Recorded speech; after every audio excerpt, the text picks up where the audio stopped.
Hi, and welcome to another installation, another episode of If It's in the Mind, It Can Be Managed, the podcast helping coaches to find their visibility, to find their voices, to help coaches become who they want to become. And I'm a big believer, and that's why it's called If It's in the Mind, It Can Be Managed. We all have blocks, we all have beliefs, and we're getting the message out that you do not need to struggle, whether you are a coach or a non-coach. And today, I'm extremely excited to have on today's guest. Correct me if I'm wrong, all the way from South Africa, Marion. That's right. That's right. So am I allowed to say leka leka?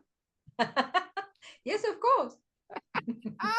So, Where did Marion, you learn that? I know quite a few South African friends. Ah, And I used to work on cruise ships, so they always used to say, Cuddy, say leka leka to the South Africans. They'll love it. Right. So, Marion, tell us, introduce yourself to the world, and let's tell everybody what we're going to be talking about today. okay. I'm a transformational mindset coach because I transform people's mindsets from the inside out.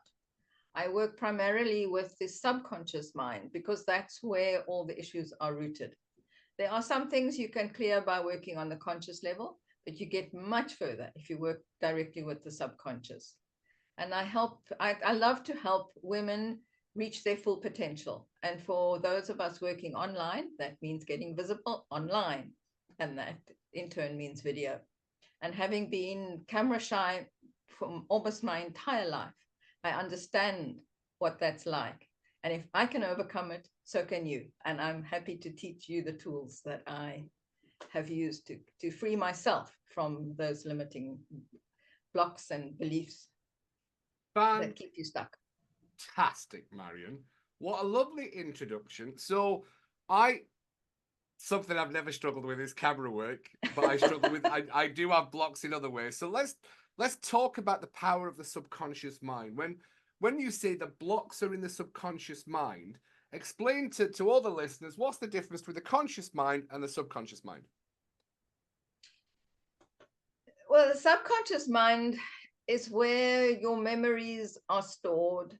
And in fact, your subconscious mind is responsible for 95% of your thinking. And that blew my mind away when I realized that all that busy stuff in my head was actually only 5% of my thinking capacity. I mean, that's phenomenal. And the analogy that I learned when I was training was that's like an ant on the back of an elephant. Oh, that's good. And the ant wants to go one way and the elephant's going the other way. And guess who gets where they're going? That's by the way, the title of the podcast is going to be called The Ant and the Elephant. That's well, I have a talk that I call a presentation that I call Talking to the Elephant. Oh, wow. I love that. Hopefully you're going to get some people log on to that. It's absolutely fantastic. Right. So because I'm guessing the elephant is the subconscious mind. That's the Yes. powerful one, isn't it? That's the 95% of your thinking capacity. So you were talking about, before we said that we set up the podcast and stuff like that, you were talking about the inner critic, helping female introverted entrepreneurs get visible. That's literally what you do, is you help them become visible so they can become their business, and they need to get out there into the world. Mm-hmm. Mm-hmm. Talk about that inner critic. I call it my monkey mind, but for a lot of other people, what's the inner critic? The inner critic is that voice in your head that tells you you can't, you should, you must, you know, it's a good idea, it's a bad idea. And for some people, it's not even words. It's just that feeling of dread or anxiety that, and sometimes you just freeze when you're about to do something that puts you in the public eye. For a lot of people, it's public speaking, and when they do live speaking. And I've seen one person literally dripping with perspiration. He was so tense about speaking. So and on videos, it's another version as well. I'm not quite sure why we're so scared of being on camera, but that I could happily stand up and speak to a group of people, but put a camera in front of me and I would forget everything I'd ever wanted to tell anybody. Oh, and what was it for you about the? You make a really good point there that, standing up in front of. So I'll actually share one of my stories of my nervous breakdown, which is why I came into mind management and mindset and mental health. So I had it was talking in front of 3 people that messed me up.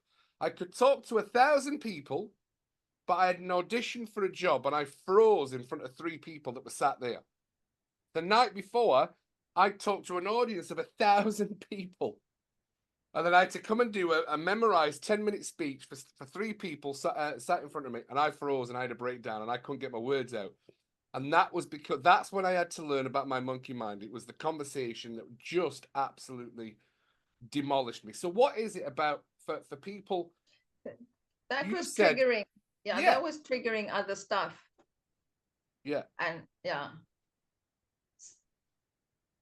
Because So you, when people are afraid, with the people I've spoken to, mostly what they say is the problem is one or other form of low confidence. And it shows up in fear of criticism, yeah. a fear of looking foolish, sounding foolish. A lot of people don't like the way they look on camera. That was one of my issues.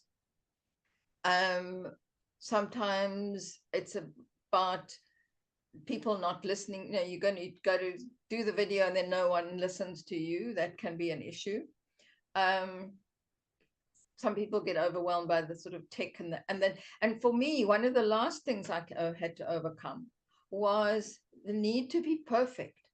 I'd watched so many videos of people with the perfect background, the perfect makeup, the perfect clothing, and they were fluent with their words. And I thought, that's just not me. I'm not even sure I want to be like that. And then I came across somebody who broke what I call all the rules. She did none of that stuff. And I was fascinated. And the more I watched her lives and everything from in bed, in her bathrobe, wet hair, you feeding her baby, you name it. Who was that? No, I'm not going to tell you. I've got a feeling I know who that is. I've got a feeling I've seen somebody on TikTok like that. I didn't see her on TikTok, but I can't tell you whether she is there or not. But it was her. She was so spontaneous, so enthusiastic about her work, and I just loved her. And I looked, this is the kind of person I want to talk to. I don't want to talk to somebody who's absolutely perfect. And that set me free. I suddenly realized I don't have to be perfect. And that's what I love teaching people. You're absolutely fine just the way you are. Why is it, Marion, you think that people are not understanding of the fact that they are everything that they need to be? What is it that draws people to those mental blocks? I think it goes back to the same thing that gives you your inner critic, is that when we're growing up, a lot of the well-meaning instructions we receive are in the negative. Don't do this. I'll smack you if you do that. If you grew up in my era, punishment was outlawed. Yeah.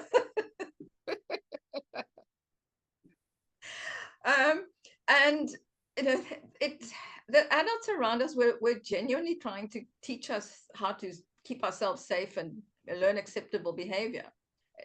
There are people who grow up with households where there's trauma and abuse and stuff, but most people don't. Yeah. But we still get all that negative stuff.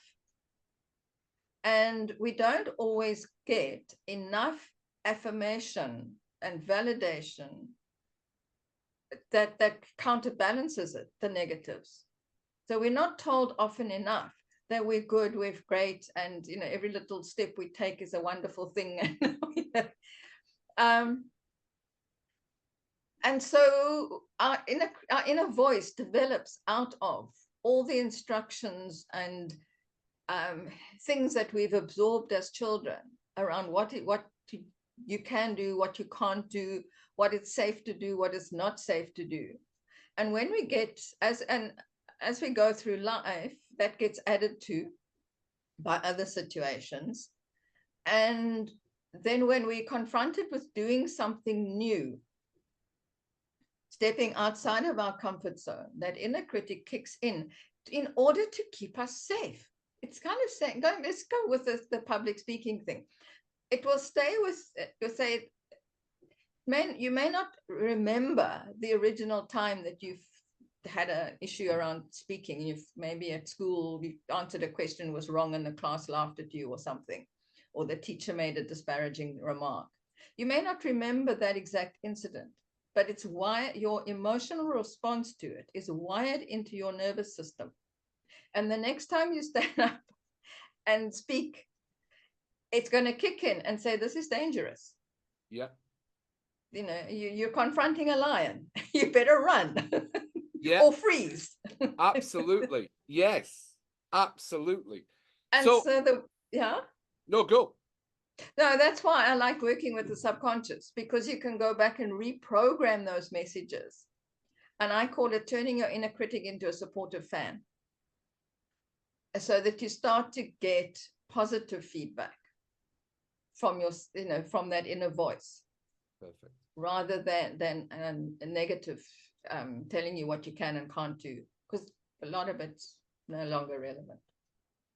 That's very true, Marion. That's fantastic. Now, when you're talking about reprogramming the subconscious mind, there is so many different ways to reprogram those maladaptive memories that we have from childhood, from those disturbing memories.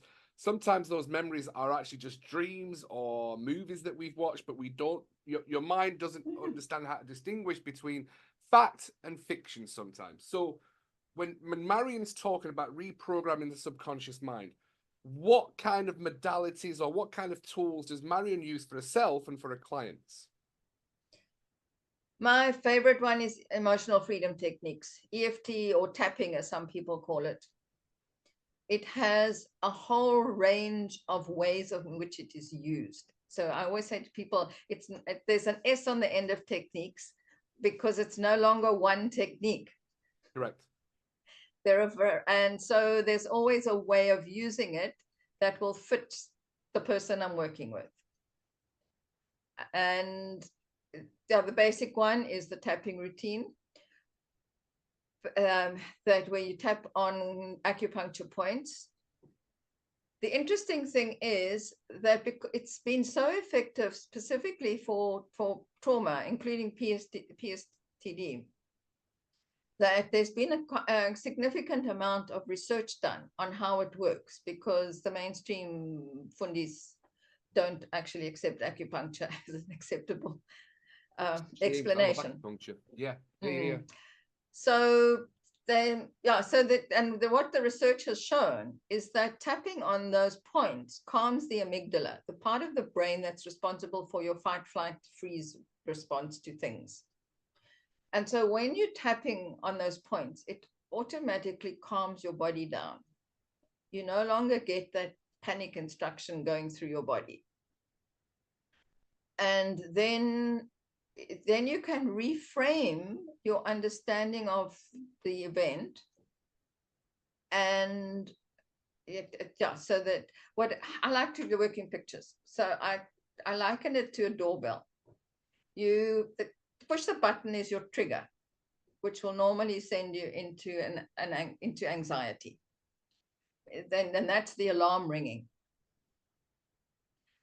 And a lot of therapies will attempt to calm down the alarm, or tell you just to keep going, push through it. Eventually you'll be able to ignore it. I call that the Toastmaster method. You just stand up and talk until you stop feeling nervous. It's really hard work. And EFT just cuts the wire. Nice. So you can push the button and the alarm will not ring. Yeah. And then there's an advanced version called a matrix re-imprinting, where you actually take the wire from the button and you connect it to a new bell. It gives you whatever message you want to, you choose that message, what kind of supportive, positive message you get. And yeah, and then the other thing, when I say reprogramming, that research that's been done actually shows that the synapses in your brain change. Yes, they do. Yes. So it is literally reprogramming your mind. Do you know, the more and more studies that go into the neuroplasticity, and this is something, Marion, I'm sure you're fully aware of this, and I found this fascinating, that there used to be, it was that your brain and neural pathways were only wired until about 8 years old, then they were stuck and they were like that. And new neuroplasticity science and neuroscience has shown that you can rewire your brain until 2 days before you die. Your brain is forever evolving and learning, and you can create new neural pathways all the way up until the day you die. And that is an astounding way of looking at the brain. And that's completely new science as well. Yeah. And what you said earlier about the brain not knowing the difference between fact and fiction. Yeah. We use that. Yeah. Particularly in there's some aspects of EFT that use it, but also in matrix re-imprinting, we do a lot of visualization, and re-imprinting, it refers to changing the emotions associated with a memory. Yeah. And so because your brain doesn't know the difference, you can actually go back and watch the event as if you're watching a movie with somebody else in it. You then go through a process where you actually you change the movie, you interrupt it, you bring other people in, you step in as an adult, you do whatever is needed for usually the little child. We start with adults, but we work backwards to the age of 6 or less, and to get to the root cause of things. And we rewrite memories. You know what actually happened, but what happens is as you imagine something else happening and you get into the feeling of it, you attach the new feeling to the old story. And then that's what the bit that I say, where you're taking the wire from the trigger, the button, and attaching it to a new bell. So instead of getting the alarm signal, you get a voice or a memory or a feeling or something that says, oh, you can do this. That's amazing, Marion. It is absolutely. I'm still. I mean, after 20 years, I'm still blown away by the dramatic changes that happen when people go through this process. So, Marion, what was it for you? What did you have to change for yourself? Because I think most practitioners, most coaches come from a place of, I had to do it on me first for it to understand it, and then now I was like, right, now I can coach everybody else. So, what was your fears, and what unlocked your own fears, Marion? There was a progress for me. It actually started with craniosacral therapy, where I was in training for that and realized that I'd actually been anxious all my life. But sort of low-level anxiety that I didn't even know that I was anxious because I'd never known any other feeling. And with craniosacral, started to release that from my body, and then I discovered emotional freedom techniques, because craniosacral is very good for trauma. And as I'd learned, I'd obviously carried a lot of childhood trauma, that not the ACEs stuff, the little T trauma, which is really any event that happens to a small child where the child's emotional reaction is overwhelming. Yeah. So it doesn't look like a trauma to the adults around it. And the child and the adult, if they even remember the event, will not identify it as a traumatic thing. It was just a thing that happens to kids. You know, they fall down and they get up again, and you kiss them better and off they go. But in that moment, the child may have had overwhelming emotion. It has an unregulated emotional system, and it doesn't know what to do with those emotions. Yeah. And they get stuck. And that event gets triggered later or that emotional memory gets triggered later in life. Yeah.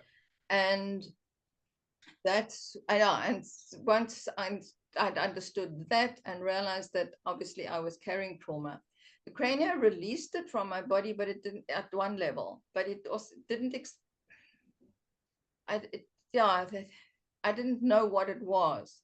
Then I Mm. found EFT, and I thought, oh, two triggers, two bows, two strings to this bow of dealing with trauma. So I did the course on EFT, and that slowly over the years I began to unpack my own stuff. What I also learned along the way is that you can only do so much on your own. That when you work with a practitioner, that sense of being held, someone else, also somebody taking you through the process, so you don't have to be practitioner and client at the same time. But also I was able to go deeper when I started working with a fellow practitioner than I was able to do on my own, because I had, so that, and along the way, I discovered that actually I had all the symptoms of childhood emotional neglect. Sorry to hear that. And so, so it's been layer after layer after layer, and one of which was visibility, because I was also the third of 5 kids, and my sisters were older than me, my brothers were younger than me, and my sisters didn't want me to play with them because I was too young. And I think that's where a lot of my you can't do this, you mustn't do that, you're too small, you're too this, you're too the other thing happened. And that was a huge block that I had to overcome. And that is part of my visibility issue, because I learned very young that it was safer not to tell anybody anything that was important to me, because it hurt less to keep it to myself than it did to tell them and be put down and made to feel small. Marion, what a beautiful story. Thank you very much for sharing, Marion. That has to resonate with so many people, not just from South Africa, but from all over the world.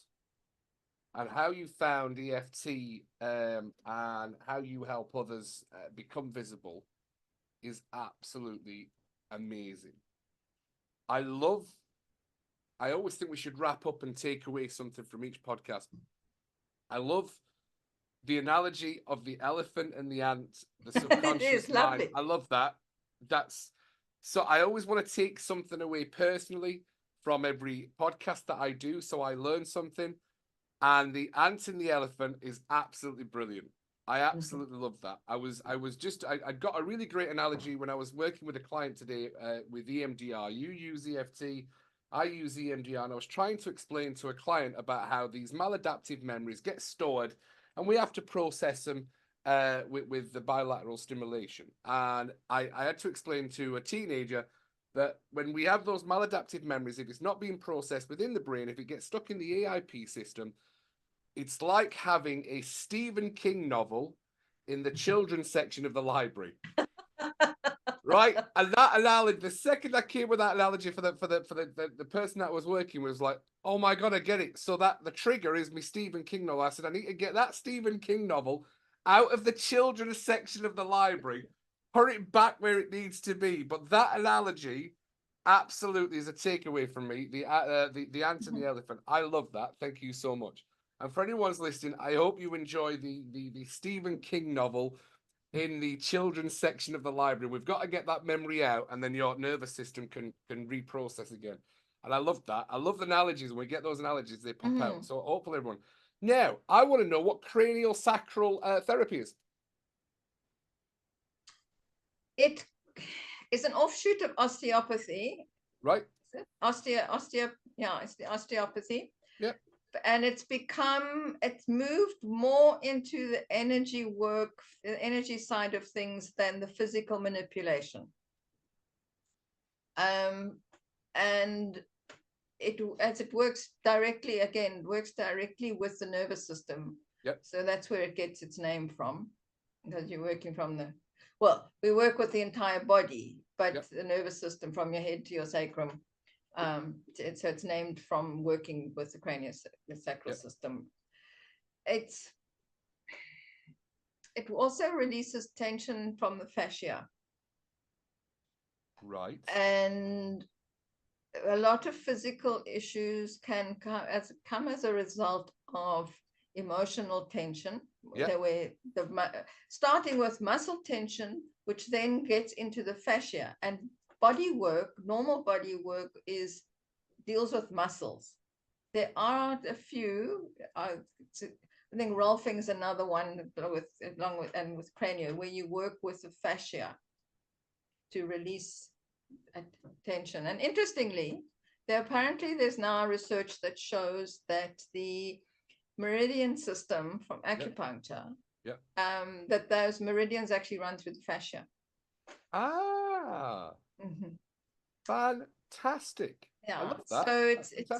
So it's a very gentle holding technique. A lot of the work is you hold the head, but sometimes you can work with other parts, body parts. Often work with the feet as well to get the feeling up the legs and up the spine, and it allows the body to adjust itself. So it's not you don't manipulate the body as in osteopathy or physiotherapy, but you can, every part of the body has its own pulse, and you find that pulse and you find out what's not in kilter, what's off kilter. Yeah. And you hold into that until the body builds up its own release and then lets go, its own sort of resistance to, you hold it so it's not moving, and then at the point of resistance you let go and it bounces back into its proper rhythm. But it's very, very subtle. Most people just go to sleep and they have no idea what I've been doing. Well, that's fantastic. Marion, I just want to say a massive thank you very much for coming onto the podcast. Well, thank you. I've enjoyed chatting to you. And the beautiful part of this is we've never met. This is literally on the fly. We got in contact with each other. And look how well this podcast went, because if there's ever a lady who loves being on the camera, has worked on fears and phobias, has now found visibility, Marion, it's you. And your name. I love working online. That's the best. Absolutely fantastic. And Marion, your name is very special because my grandma was called Marion. Oh. So Marion, I've got a picture of my grandma. She's right there. Marion Beaver, bless her. Look, Marion, is there anything else you want to share before we wrap up? Not really, unless people for people want to contact me, they can find me on Facebook. Yeah. And on LinkedIn. Perfect. Well, I'll put all the details. My name or my. Perfect. I'll put all the details in the podcast and stuff like that so that everybody can get links to you as well. Marion, I want to say a massive thank you from me. I always wrap up with big love from Cuddy, because that's always what I say. Thank you so much for being on the podcast. For everyone that's listening, I genuinely hope there's some massive value in here, especially if you're an introverted female entrepreneur wanting to find your visibility. I think we can all agree that Marion is the lady for you to be able to do that. If it's in the mind, it can be managed. And as always, big love from Cuddy. And we'll see you on the next episode of If It's in the Mind, It Can Be Managed.